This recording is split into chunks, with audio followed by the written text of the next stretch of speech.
It was a dream come true ending to the season for David Pastrnak, just on the international level and not in the NHL. You're Locked On Bruins, your daily podcast on the Boston Bruins. Part of the Locked On Podcast Network, your team every day.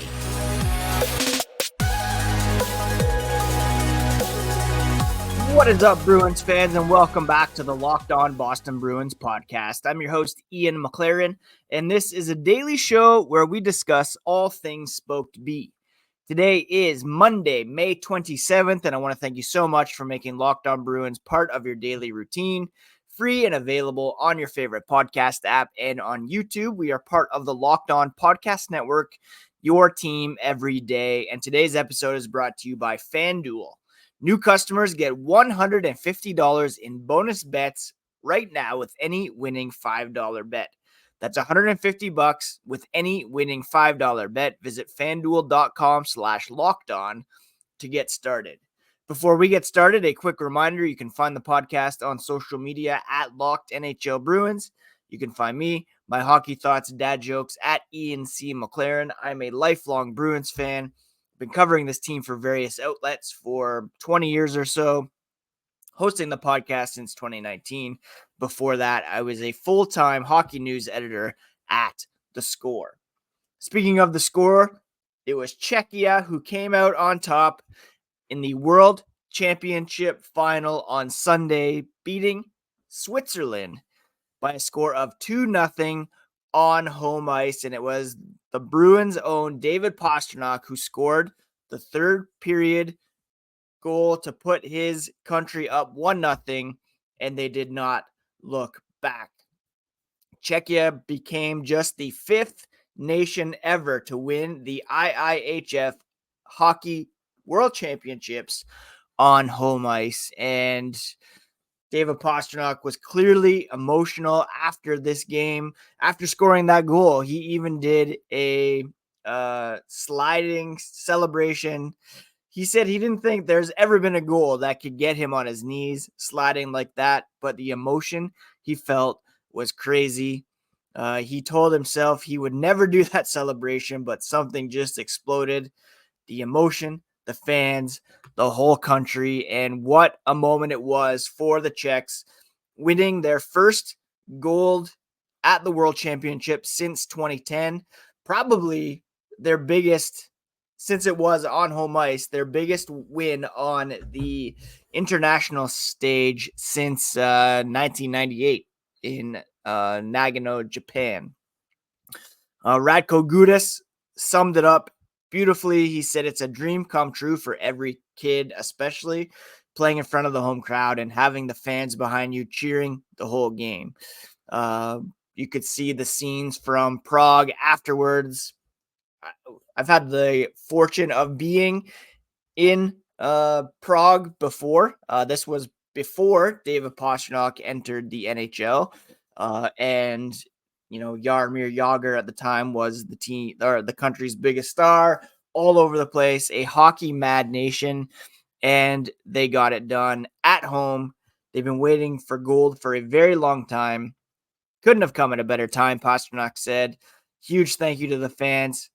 They did amazing for weeks, and they were so excited to be able to extend it for them and play for a medal. Now, of course, David Pastrnak scored the game winner, but he wasn't the only Bruin there. Pavel Zacha was on the team, and they joined the team late after the tournament had already started because they were still in the playoff push with the Bruins as the tournament began. They arrived there they lost on the 17th, arrived there shortly after. Pasta said it was so special because the tournament was in Czechia. They've never played at home, or he's never played at home. Really hard for him to say no. Obviously, when he's healthy, he will never say no to the national team. Seventh title won by Czechia. Again, the first since 2010. And both Zacha and Pastrnak instrumental in helping their country win the World Championship. So a huge congratulations to both of those guys.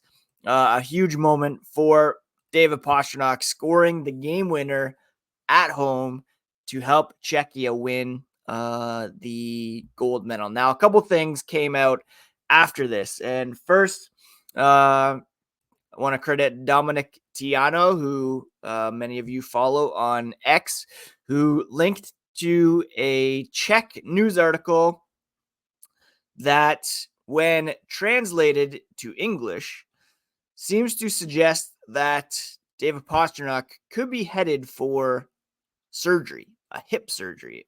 Now, we know from the postseason media availability that Pastrňák had been dealing with some sort of a groin issue over the course of the season. But after this game, it came out that perhaps he's dealing with some sort of hip injury. He was asked, and again, this is Google Translate, so you have to take it. I work for a translation localization company. I know the importance of human translation, how Google Translate isn't quite, you can't rely on it 100%, but he did say, according to this translation, that he has a hip issue. And before the championship, he was told that he would definitely have to have surgery. But he said he now hasn't felt this good in 8 months. And his doctor, a Professor Kolar, whoever that is, said he no longer requires surgery. So obviously hip surgery would be pretty significant, something that Brad Marchand went through a couple off seasons ago, and it kept him out of the lineup for a little bit. Hopefully everything is okay with Pasta, that this is simply a lost in translation situation. But again, he's saying he was supposed to have hip surgery. It's feeling better, and perhaps he will be able to avoid that. So that's something certainly to keep an eye on. Obviously, again, Google Translate, not always 100% accurate. You always got to be cautious when it comes to translations, but definitely seems as though Pastrňák has had a hip issue. And we do know that Don Sweeney had said last week that no one on the roster required surgery. So perhaps some miscommunication here, mistranslation, but hopefully there's no major health updates here on Pasta in the coming days, who is currently partying it up still over in Prague. The other thing that came out was he posted on Instagram and said maybe the Four Nations Cup can be expanded now. Neither Czechia nor the runner-up Swiss are scheduled to appear in that tournament, despite games being played in North America, in Boston specifically. Pretty limiting just to have 4 countries: Canada, USA, Sweden, Finland. Obviously, Russia currently on the outs when it comes to international play, but you'd love to see Czechia in there. The Swiss have an impressive team. Slovakia, with games being in Montreal, Juraj would be nice to feature. It'd be nice to have at least 6, perhaps 8 teams in this tournament, but doesn't look like that is going to be expanded, despite the fact that Czechia came out on top here after winning the gold medal at the World Championships. A very impressive performance for the Czechs, who over the weekend in which David Pastrnak was celebrating his 28th birthday, they not only beat the Swiss to advance, but they also beat Sweden by a score of 7-3 to advance to the final on Saturday, Pasta's actual birthday. So a great birthday weekend for Pasta, who again is currently still celebrating in Czechia based on his Instagram stories. All right, coming up, we're going to do a David Pastrnak season in review, and we'll tackle his regular season and his playoff performance here as the podcast continues. It's winner take all time in the NBA and the NHL, and FanDuel is giving you a shot to bring home a big win of your own. Right now, new customers get $150 in bonus bets with any winning $5 bet. That's $150 to bet on spreads, money lines, player props, and more. All you have to do is go to fanduel.com/lockedon to make every playoff shot count. And you can put money down on over-under for tonight's Stars-Oilers game set at 6.5. Player props like Connor McDavid to record 1+ hat tricks in the series. Tyler Seguin and Jamie Benn to combine for 1+ goals. Zach Hyman to record a hat trick, and more. Visit fanduel.com/lockedon to make every playoff shot count at FanDuel, America's #1 sportsbook.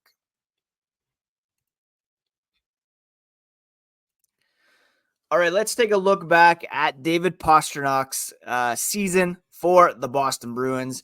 This week, we're looking at some of the core players and how they performed in 2023-24. In the regular season, David Pastrňák was quite simply fantastic. While he did have 14 fewer goals compared to the season prior, he fell only 3 points shy of his career high, which was set in 2022-23, 113 points. That season, he had 61 goals, 52 assists. This season, 47 goals, 63 assists for a total of 110 points. He set career highs in assists with 63, career highs with 23 power play assists as well. And it really shows his evolution and maturity as a player. Prior to this season, he had been playing with Brad Marchand, Pavel Zacha, Patrice Bergeron quite a bit, and seen more as a finisher, a guy who maybe early on in his career was more of a passenger. This season, though, really demonstrated his evolution as a playmaker as well. 63 assists for David Pastrňák. At 5-on-5, he finished with 239 shots, which was fourth highest in the NHL, behind only Nathan MacKinnon, Austin Matthews, and Brady Tkachuk. He also had 23 primary assists at 5-on-5, which was good for 7th in the NHL, behind Connor McDavid, Nikita Kucherov, Nathan MacKinnon, Jesper Bratt, Sidney Crosby, and Matthew Barzal. His 31 total assists at 5-on-5 ranked him 13th in the NHL. His 27 goals at 5-on-5 ranked him 6th in the NHL. So again, 5-on-5, that's the majority, where the majority of the game is played. And he ranked pretty high in all of these categories. Individual primary points, he fared so good as well. Just one of the best players in the NHL this season. Now, kind of fell a bit shy of the Hart Trophy race as MVP, ranked 6th in total points at 5-on-5. I think he should have got a bit more love for the Hart Trophy case because he had less support than some of the other guys who are in the running. He finished 5th in total points with 110.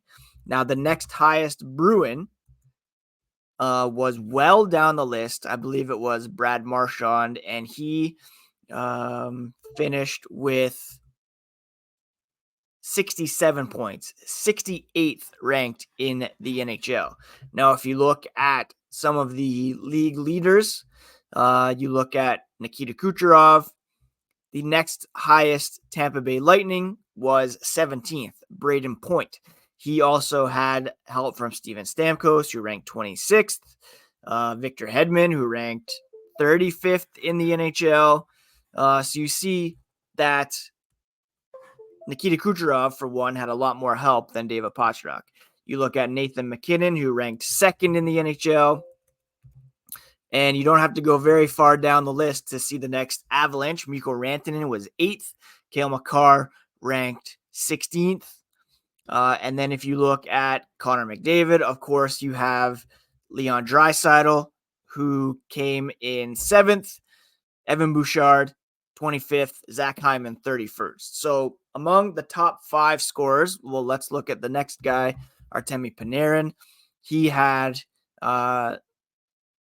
120 points. He ranked 4th. Next highest Ranger was Vincent Trocheck, 33rd. Chris Kreider, 39th. Adam Fox, 43rd. Mika Zibanejad in 48th. So David Pastrnak, first among the Bruins, 5th overall. The next closest Bruin was 68th.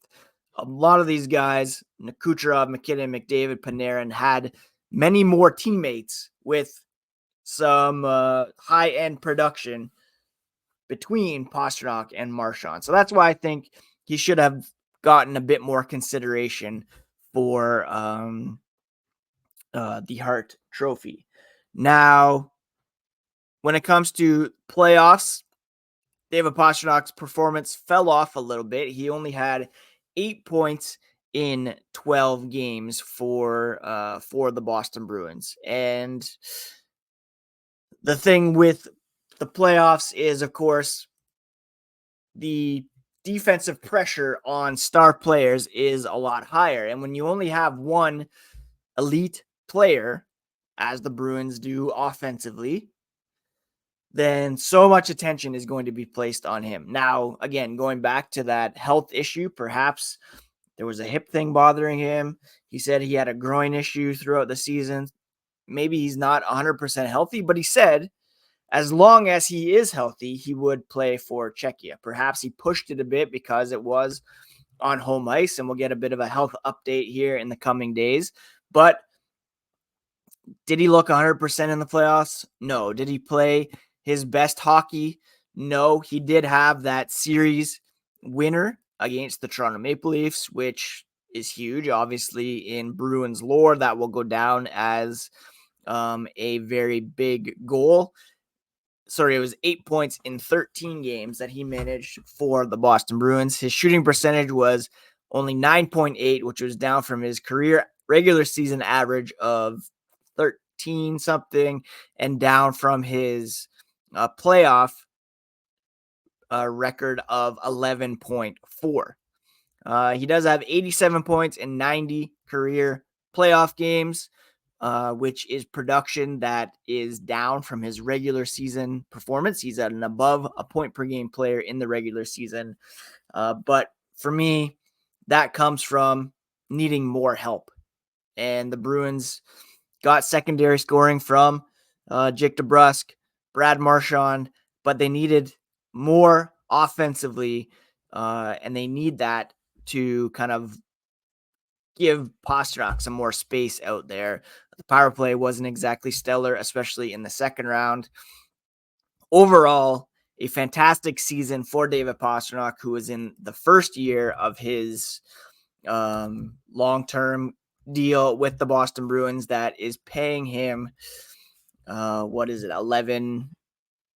What is his current rate? It is 11.25 for the next 6 seasons. The Bruins should continue to get amazing value out of him. There is not that he's immune from criticism, but people point to turnovers. It's because he has the puck more than most. If it's his lack of production in the playoffs this year, certainly it's because of lack of depth for the Bruins. It would be nice to have another high-end scoring winger so that the Bruins and Pastrnak could be freed up to score more during those key situations. Overall, a fantastic season for David Pastrnak.